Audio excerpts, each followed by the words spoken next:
But the Toys for Bob thing is really interesting because they seem to get these classic IPs, right?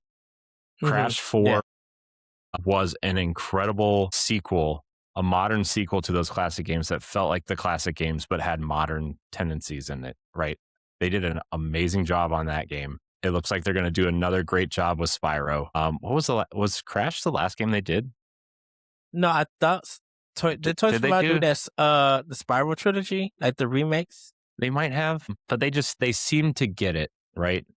And Yes. so to see them tackle some of Rare's classic games like Banjo or Conker, I would love them to just be like Rare's kind of protege in this area, you know, and kind of take the IP that, you know, like Crash, like, okay, it's not going to sell, you know, 10 million copies and make you $100 billion, but you could sell it at a $40 price tag, maybe sell a couple million units. The budget is cheap, the animation is cheap, right? Like that you can reuse animations, you can reuse assets because you know, games don't get much prettier when they're animated like that than they have been the last 10 years, right? Like look at Ratchet and Clank, right? That game's looked amazing since the PS3 era, right? I mean, you can't look much better.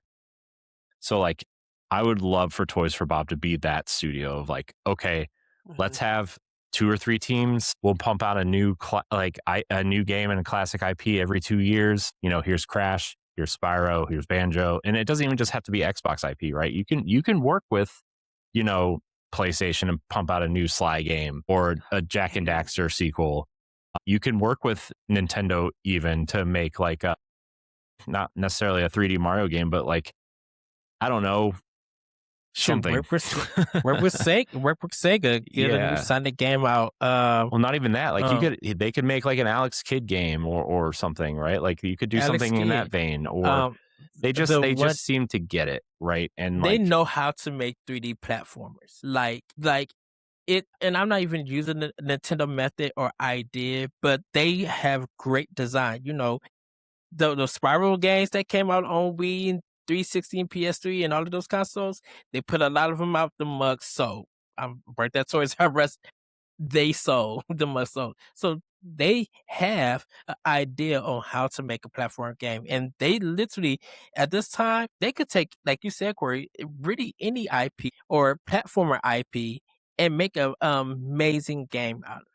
Because they know how to design it. They know what works. They know great level design. They know the gameplay. They know how to keep the classic gameplay or recognizable things from those franchises while also bringing in new ideas and merging those together and making them work.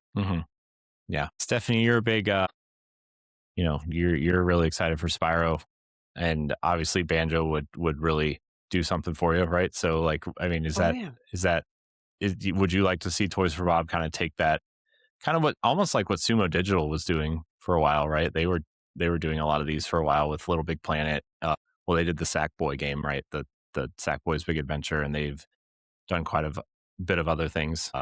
Absolutely. Like I was thrilled when I heard Toys for Bob was actually allowed to make something that's kind of right up their alley. So Spyro is a natural next step. And if they were allowed to make a Banjo-Kazooie game, I'd be over the moon for that.